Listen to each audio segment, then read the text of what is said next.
स्वागत है आपका आपके अपने YouTube channel the queen of science में।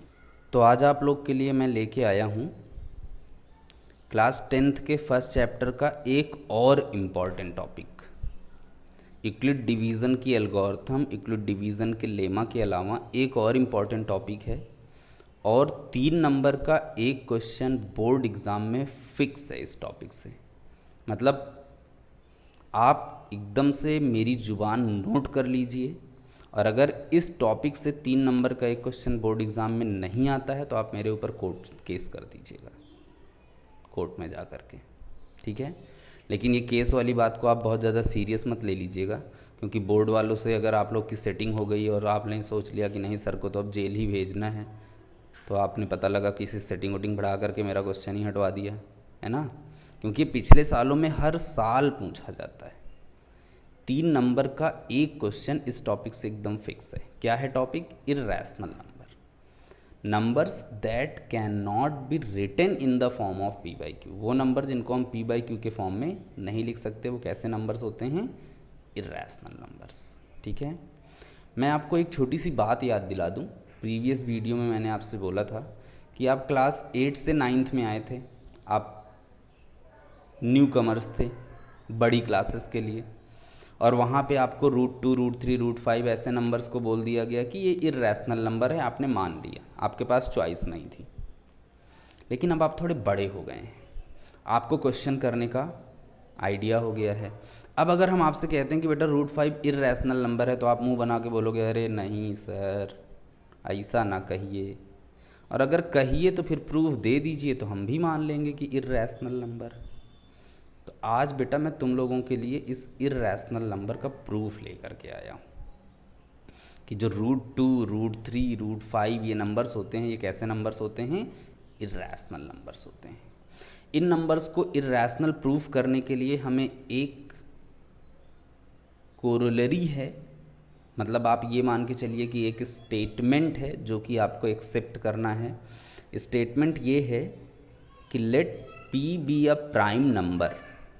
पी कैसा नंबर है? एक प्राइम नंबर है। और अगर ये प्राइम नंबर किसी नंबर के स्क्वायर, मतलब ए स्क्वायर को डिवाइड कर रहा है, if p divides a square then p divides a also. अगर ये प्राइम नंबर p किसी नंबर के स्क्वायर को डिवाइड कर रहा है तो ये उस नंबर को भी डिवाइड करेगा। समझ गए आप ना मेरी बात को? ये स्टेटमेंट आपके लिए इन प्रूविंग्स में बहुत काम आएगा, इसलिए ये स्टेटमेंट आपको पता होना चाहिए कि अगर कोई प्राइम नंबर है और वो किसी नंबर के स्क्वायर को, ए स्क्वायर को डिवाइड कर रहा है, तो इट्स ऑब्वियस कि वो ए को भी क्या करेगा? डिवाइड करेगा। Now comes to proof. अब ये जो प्रूफ है ये एक टाइप से एक थ्योरम है जो कि आपकी एक्सरसाइज 1.3 में दी गई है एनसीईआरटी के, और वहाँ से मैंने पहला क्वेश्चन लिया है कि प्रूव दैट √5 इज़ इर्रेशनल। हमें प्रूफ करना है कि जो √5 है वो कैसा नंबर है? एक इर्रेशनल नंबर है। अब देखिए यहाँ से मैथमेटिक्स का कंट्राडिक्शन स्टार्ट होता है। वो कह रहा है कि प्रूव दैट √5 इज़ इर्रेशनल। आप थोड़ा सा जिदपना दिखाओगे, कहोगे नहीं भैया √5 इर्रेशनल नहीं है, रैशनल है ना। तो आप यहाँ पे सपोज कर लोगे, suppose √5 is a rational number. जो कह रहा है उसका जस्ट उल्टा, अपोजिट। उसने कहा प्रूव दैट √5 इज़ इर्रेशनल, आपने सपोज कर लिया नहीं √5 रैशनल है। फिर आपने ये सब मान लिया कि आपके पास 2 नंबर्स हैं, let a and b be any 2 coprime numbers. Coprime मतलब a और b के पास 1 के अलावा कोई भी कॉमन फैक्टर नहीं है, ठीक है। और √5 को आपने रैशनल ले लिया है, और जो रैशनल नंबर होता है वो p बाई क्यू के फॉर्म में होता है। तो हम क्या करेंगे? √5 को इक्वल ले लेंगे p बाई क्यू के फॉर्म में, मतलब a बाई b के इक्वल। यहाँ पे कोई कंपलसरी नहीं है कि आप a बाई b ही लीजिए, आपको कोई 2 नंबर्स और अलग लेने के मन कर रहे हैं तो आप उनको ले सकते हैं, ठीक है। उसके बाद फिर इस √5 का स्क्वायर रूट हटाने का सिर्फ एक ही प्रोसेस है कि हम क्या करें? दोनों तरफ होल स्क्वायर कर देंगे। तो taking square on both side, ये प्रोसीजर है। आपको अब आपको पूरा प्रोसीजर समझना है, ठीक है। क्या करना है? Taking square on both side. तो जब दोनों साइड हम स्क्वायर कर देंगे तो √5 का हमने स्क्वायर किया और इधर a/b का स्क्वायर किया, स्क्वायर से स्क्वायर रूट कैंसिल हो गया तो ये 5 हो गया। और यहाँ पे जब हम स्क्वायर ब्रैकेट हटाएंगे तो ये हो जाएगा a² अपॉन में b²।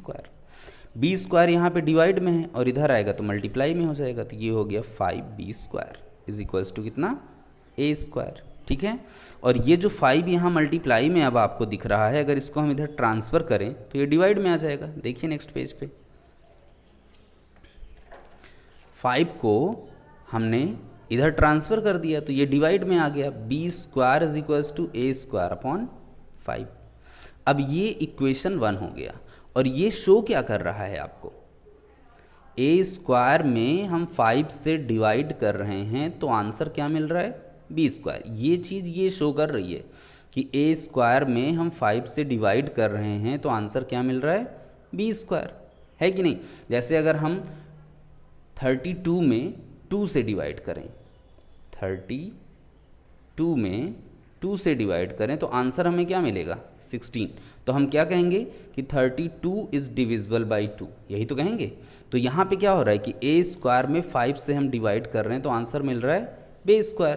तो यहाँ पे हम बोलेंगे this shows that a² is divisible by 5। ये जो a² है ये 5 से डिविजिबल है। और अभी अभी हमने कहा था कि अगर कोई प्राइम नंबर a² को डिवाइड करेगा तो a को भी करेगा, therefore a is divisible by 5। ठीक, समझ में आ गया इतना। अब इतने स्टेटमेंट के बाद जो नंबर डिवाइड हो गया, सुनिएगा ध्यान से, जो नंबर हमारा डिवाइड हो गया उसको हम किसी एक नए नंबर से रिप्लेस कर देंगे। और इस रिप्लेस करने का एक फिक्स फंडा है, ये नहीं कि कुछ भी रिप्लेस कर दिया, क्योंकि हम √5 का काम कर रहे हैं तो इसलिए हम a को रिप्लेस करेंगे 5c से। अगर अभी क्वेश्चन होता √2 के लिए, किसके लिए, √2 के लिए अगर अभी ये क्वेश्चन होता तो हम क्या करते, बोलिए।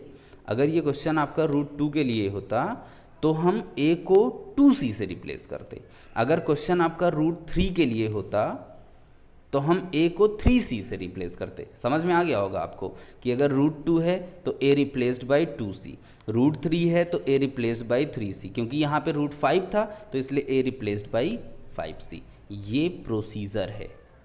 अगर आप इस प्रोसीजर के बियॉन्ड चले गए तो आपको डिफ़िकल्टीज़ फेस करनी पड़ेंगी और कहीं कहीं पे तो ऐसा होगा कि आपसे क्वेश्चन सॉल्व ही नहीं होगा। तो इसलिए आप इस प्रोसीजर को मत तोड़िएगा, ठीक है। तो अब आपको क्या करना है, आपको जो नंबर डिविजिबल हो गया, a यहाँ पे डिविजिबल हो गया, a इज़ डिविजिबल बाई 5, तो हमने a को 5c से रिप्लेस कर दिया। अब इक्वेशन 1 में a की प्लेस पे कितना आ जाएगा, 5c। हमने a की प्लेस पे लिख दिया 5c, तो a की प्लेस पे 5c लिखा, स्क्वायर था तो स्क्वायर भी हो गया। फिर ये हो गया b² इज इक्वल्स टू 5 का स्क्वायर 25 और c का स्क्वायर c² अपॉन में 5।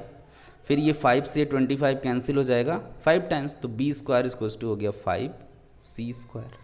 अब ये 5 यहाँ पे मल्टीप्लाई में है तो नीचे आएगा तो डिवाइड में हो जाएगा, तो ये हो गया b² अपॉन में 5 इज इक्वल्स टू c²। इसका मतलब कि b² में 5 से डिवाइड हो रहा है तो क्या मिल रहा है, c²। जैसा यहाँ पे बताया था मैंने, b² में 5 से डिवाइड हो रहा है तो क्या मिल रहा है, c²।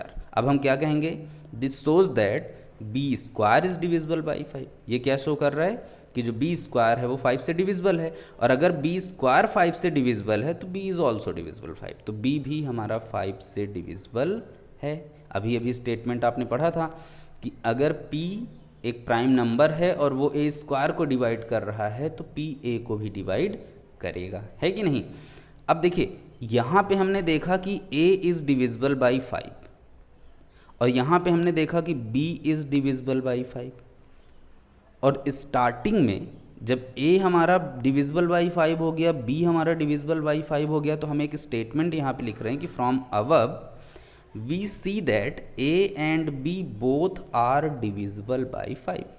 a भी 5 से डिविजिबल है, b भी 5 से डिविजिबल है, और अगर कोई दो नंबर किसी एक नंबर से डिवाइड हो जा रहे हैं तो इसका मतलब कि वो जो नंबर है वो कॉमन फैक्टर बन जाएगा। 5 ने a को भी डिवाइड किया और 5 ने b को भी डिवाइड किया, इसका मतलब कि 5 जो है वो a और b का क्या हो गया, कॉमन फैक्टर हो गया। लेकिन स्टार्टिंग में हमने स्टेटमेंट क्या लिखा था कि ए और बी कोई दो को प्राइम नंबर हैं और को प्राइम नंबर के पास 1 के अलावा कोई कॉमन फैक्टर नहीं हो सकता है कि नहीं। हमने स्टार्टिंग में ही लिखा था कि ए एंड बी आर को प्राइम, एंड को प्राइम का मतलब कि इनके पास 1 के अलावा कोई दूसरा कॉमन फैक्टर होना पॉसिबल नहीं है।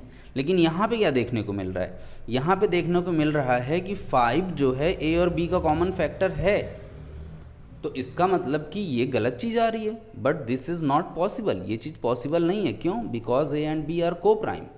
हमने स्टार्टिंग में ही बोल दिया था कि ए और बी क्या हैं, को प्राइम है। तो ये तो गलत चीज़ हमारे सामने आ गई। पहले वहाँ पे था कि ए और बी को प्राइम है, और अब यहाँ पे ए और बी के एक मतलब 1 के अलावा भी एक कॉमन फैक्टर आ गया, दैट विल बी 5। जानते हैं क्यों हो रहा है? क्योंकि हमने स्टार्टिंग में सपोजिशन गलत किया था। हमने स्टार्टिंग में क्या गलत सपोजिशन कर लिया था? हमने कह दिया था कि √5 जो है वो रैशनल नंबर है। अब √5 अपने जिद पे आ गया, जिद्दी आ गया है कि तुम चाहे जितनी कोशिश कर लो, हम तो रैशनल ना बनेंगे भैया। हम क्या बनेंगे? इर्रैशनल बनेंगे, है ना। तो this wrong thing is happen due to our wrong supposition. ये गलत चीज़ जो हमारे सामने आई कि 5 भी जो है ए और बी का कॉमन फैक्टर बन गया, ये क्यों सामने आ रही है? क्योंकि हमने सपोजिशन गलत किया था। क्या सपोजिशन हमने गलत कर लिया था? कि √5 रैशनल नंबर है। तो हम क्या लिख देंगे यहाँ पे? By contradiction. भाई अब हम माफ़ी मांग लेंगे, क्षमा मांग लेंगे कि यार ठीक है, हमसे गलती हो गई, शुरू में हमने गलत सलत मान लिया था, अब माफ़ कर दो। और अब आप लिख दोगे कि भाई हम माफ़ी मांगते हुए सीधा सीधा कहना चाह रहे हैं कि √5 जो है एक इर्रैशनल नंबर है। मेरे हिसाब से आपको ये बहुत ठीक ठाक समझ में आ गया होगा। और अगर कुछ भी डाउट है तो आप यहीं पे रुक करके वीडियो को आप यहाँ पे तुरंत रोकिए और आप प्रीवियस पे जाइए, फिर से वीडियो को ऑन करिए और आप इसको एक बार फिर से देखिए दोबारा। मैं गारंटी देता हूँ कि आपको ये डेफिनेटली पूरा समझ में आ जाएगा दोबारा देखने पे। और जब अभी मैं आपको प्रैक्टिस क्वेश्चन दूंगा और अगर आप इसका एक प्रैक्टिस क्वेश्चन कर लेंगे तो आपको ये 100% आपके दिमाग में उतर जाएगा। सिर्फ कहीं कहीं पे कुछ स्टेटमेंट्स हैं जो कि आपको ध्यान रखने हैं कि कहाँ पे क्या स्टेटमेंट लाना है, ठीक है। अब इसमें का क्वेश्चन नंबर 2 है कि प्रूव दैट 3 + 2√5 इज़ इर्रैशनल। क्या प्रूफ करना है? कि 3 + 2√5 कैसा नंबर है? इर्रैशनल नंबर है, ठीक है। तो अब यहाँ पे इसके पहले वाले क्वेश्चन में ये था कि प्रूव दैट √5 इर्रैशनल। बोलिए, पहले वाले क्वेश्चन में क्या था? Prove that √5 इर्रैशनल। यहाँ पे 3 + 2√5 उससे ज़्यादा बड़ा फंक्शन बना दिया। लेकिन आपको मैं एक मज़ेदार चीज़ बताऊँ, वो जो √5 इर्रैशनल प्रूफ करने को है वो क्वेश्चन अगर बोर्ड एग्जाम में आएगा तो 4 नंबर में आएगा, और अगर ये क्वेश्चन आएगा 3 + 2√5 तो ये 3 ही नंबर में आएगा। जबकि √5 देखने में छोटा है और 3 + 2√5 देखने में बड़ा है। ऐसा इसलिए क्योंकि √5 की इर्रैशनैलिटी प्रूफ करना थोड़ा सा लॉन्ग प्रोसेस है, लेकिन 3 + 2√5 की रैशनैलिटी प्रूफ करना लॉन्ग प्रोसेस नहीं है, ये तो बहुत ईजिली हो जाएगा। देखिए कैसे कह रहा है कि प्रूव दैट 3 + 2√5 इज़ इर्रैशनल। क्या करेंगे हम? Suppose 3 + 2√5 is a rational number. फिर आप अपनी ढीठपंथी दिखाएंगे कि नहीं भैया हम तो रैशनल मानेंगे। रैशनल मान लिया आपने यहाँ पे, ठीक है। फिर क्या करेंगे? Let a and b any 2 coprime numbers. ये हमेशा मानना ही है आपको कि ए और बी क्या हैं? 2 को प्राइम नंबर्स हैं। क्योंकि अगर आपने 3 + 2√5 को रैशनल नंबर मान लिया तो आपके सामने यहाँ पे कुछ ऐसा होना चाहिए जो कि P/Q के फॉर्म में लिखा जा सके। रैशनल हमेशा किस फॉर्म में लिखा जाता है? P/Q के फॉर्म में। तो उसके लिए हम यहाँ पे A और B ले लेंगे। मैंने आपसे बोला था कि कोई ज़रूरी नहीं है कि आप A और B ही लीजिए, आप कुछ और ले सकते हैं। ये आपके ऊपर डिपेंड करता है, आपका मन, ठीक है। तो यहाँ पे फ़िलहाल हमने A और B ले रखा है, A एंड B लिया है, ठीक है ना। तो अब यहाँ पे take 3 + 2√5 is equals to A/B। 3 + 2√5 कैसा नंबर है? रैशनल नंबर है। 3 + 2√5 कैसा नंबर है? रैशनल नंबर है। तो इसको हमने रैशनल मतलब P/Q के फॉर्म में लिख लिया। अब हमारा एक टारगेट है, बहुत सिंपल सा एक टारगेट है कि ये जो √5 दिख रहा है, इसमें जो √5 आपको दिख रहा है, इसको हम रोकेंगे कहाँ पे? LHS में, और बाकी सब कहाँ ले जाएंगे? RHS में। ये क्वेश्चन इसीलिए इजी बन जाता है क्योंकि ये एक कंबाइंड इर्रेशनल है जिसमें कि कुछ रैशनल पार्ट भी है और कुछ इर्रेशनल भी है। तो जो इर्रेशनल वाला पार्ट है उसको हम एक तरफ रोक के और बाकी सब उधर ले जाएंगे बाय मैथमेटिकल प्रोसेस। ये नहीं कि ऐसे पकड़ के उठाया ऐसे रख दिया, ये वाला काम नहीं करना है, ठीक है ना। यहाँ से ये +3 है, इधर जाएगा तो -3 हो जाएगा। ये हो गया 2√5 इक्वल्स टू a/b-3। फिर ये 2√5 इज इक्वल्स टू, इसको हमने क्या किया, बाई एलसीएम सॉल्व कर लिया, a माइनस b का 3 से मल्टीप्लाई एलसीएम के थ्रू, तो ये हो जाएगा 3b, a-3b अपॉन में b। ठीक, अब यहाँ पे एक और चीज़ क्या बची है, 2। हमें सिर्फ √5 यहाँ पे रोकना है, क्या बचा है 2, तो 2 इधर कहाँ आ जाएगा, डिवाइड में आ जाएगा। तो ये हो गया √5 is equals to a-3b upon में 2b। अब देखिए ये a-3b अपॉन में 2b, ये जो चीज़ आपको दिखाई दे रही है ये किस फॉर्म में है, p/q के फॉर्म में। a-3b अपॉन में 2b ये किस फॉर्म में है, p/q के फॉर्म में। इसका मतलब ये RHS कैसा है, रैशनल, लेकिन LHS क्या है, इर्रेशनल। और आप सोचिए कि क्या कभी एक इर्रेशनल एक रैशनल के इक्वल हो सकता है, कभी नहीं हो सकता। तो ये जो गलत चीज़ हमारे सामने आई कि एक इर्रेशनल एक रैशनल के इक्वल हो गया, ये इसलिए आया क्योंकि हमने गलत सपोजिशन कर लिया था। अब देखिए इस चीज़ को हम लैंग्वेज के थ्रू कैसे लिखेंगे। लैंग्वेज आप इसकी देख लीजिए, here RHS is in the form of p/q। RHS आपका किस फॉर्म में है, p/q के फॉर्म में है। इसका मतलब कि RHS रैशनल नंबर है, और अगर RHS रैशनल नंबर है तो therefore LHS must be rational number. LHS को रैशनल नंबर होना चाहिए, है कि नहीं। लेकिन √5 जो है, जो कि LHS में है, वो एक इर्रेशनल नंबर है। तो ये जो रॉन्ग चीज़ हमारे सामने आई, this wrong thing is happened due to what, our wrong supposition. हमने जो सपोजिशन किया था वो हमने गलत कर लिया था। तो हम क्या लिखेंगे, बाई कंट्राडिक्शन 3 + 2√5। भाई अब हम माफ़ी ओफ़ी मांग लेंगे कि हमने गलत सलत सपोज कर लिया था, जो तुम कह रहे थे वो सही है। 3 + 2√5 इज़ एन इर्रेशनल नंबर, ठीक है बेटा। तो इस अकॉर्डिंग मैंने आपको इर्रेशनैलिटी से रिलेटेड 2 क्वेश्चंस बताए और दोनों का अलग अलग लेवल है। जो पहला क्वेश्चन बताया वो अच्छा एक स्टैंडर्ड लेवल है, जितने भी सिंगल रूट वाले क्वेश्चंस होंगे आप उनको वैसे ही टैकल करेंगे, 4 नंबर में वो पूछे जाते हैं, और जो मिक्स में रहते हैं वो 3 नंबर में हमेशा पूछे जाते हैं। जैसा कि अब आप क्वेश्चन नंबर 3 देख रहे हैं, मैं इस क्वेश्चन को बताऊंगा नहीं, ये आपके लिए प्रैक्टिस में छूटेगा, आप इसको करेंगे घर पे। Prove that following are irrationals. जैसे पहला है 1/√2, तो ये 1/√2 भी मिक्स है। 1/√2 को आप इक्वल ले लेंगे कितने के, a/b के, और उसके बाद दोनों तरफ रेसिप्रोकल कर दीजिएगा। तो ये जो 1/√2 है ये √2/1 बन जाएगा, और उधर जो a/b है वो b/a बन जाएगा। तो √2/1 का मतलब हो गया √2, है ना। तो यहाँ से अब आप कह दोगे कि RHS जो है वो p/q के फॉर्म में है, एंड सो ऑन, जितनी लैंग्वेज लिखनी है। नेक्स्ट है 7√5। 7√5 को भी आप a/b ले लोगे, ठीक, और उसके बाद फिर क्या करोगे, 7 को उधर ट्रांसफ़र कर दोगे, √5 इधर बचेगा, और फिर यही पूरी लैंग्वेज। 6 + √2 इसको भी इक्वल्स टू a/b ले लोगे, 6 को उधर ट्रांसफ़र करोगे, सिंप्लीफाई करोगे, √2 इधर रहेगा, और फिर यही पूरी लैंग्वेज आपको लिख देना। बहुत सिंपल, बहुत ईजी क्वेश्चंस हैं। बाय द वे, आपको प्रॉब्लम होती है क्वेश्चन नंबर 3 के किसी भी पार्ट में आप नहीं कर पाते हैं तो आप मुझे कमेंट बॉक्स में कमेंट करके पूछ सकते हैं, क्योंकि अब आपका फर्स्ट चैप्टर कंप्लीट होने को है। मैं आपको एक सजेशन दूंगा कि आप इस फर्स्ट चैप्टर को पूरा रिवाइज़ कर लीजिए, क्योंकि सेकंड चैप्टर मैं स्टार्ट कर दूंगा, लेकिन इन बिटवीन सेकंड चैप्टर मैं आपको अपने ही इस चैनल पे एक टेस्ट पेपर दूंगा जो कि आपको करना रहेगा, ठीक है। अब मैं आपको कुछ प्रैक्टिस क्वेश्चंस दे रहा हूँ घर के लिए। ये कुछ प्रैक्टिस क्वेश्चंस हैं, 5 प्रैक्टिस क्वेश्चंस हैं, और इसी में मैंने 3 MCQs भी दे रखे हैं। आपको इन तीनों MCQs को भी करना है। MCQ के लिए मैंने आपको पिछली वीडियोज़ में भी बता रखा है कि आप MCQ करिए, और जो अगर आपसे MCQ सॉल्व हो जाते हैं तो आप कमेंट बॉक्स में उनके आंसर्स ज़रूर पोस्ट करिए, ताकि मैं आपको बता सकूं कि आपने गलत किया है या सही किया है। अब प्रैक्टिस क्वेश्चंस में पहला आप कर लेंगे, जैसे मैंने √5 किया, √3 जैसे कि मैंने √5 किया, ये भी आप कर लेंगे।